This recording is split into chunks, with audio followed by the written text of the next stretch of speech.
to show you how to shape the face. We want to use bronzer to help lift and shape your face.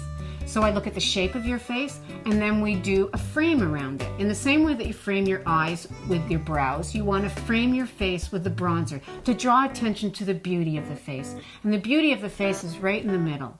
So I'm going to bronze into my hairline, take away my horns. So there you go, I'm bronzing into the hairline. And then I'm going to go into this little small area right here. See how small an area it is? Lined up with the outside corner of my eye, and just go right into the hairline. Underneath the jawline. Don't cut across, don't cheat yourself. Underneath the jawline, and then sweep it down. It's amazing what a little bronzer will do to draw attention to the beauty of the face.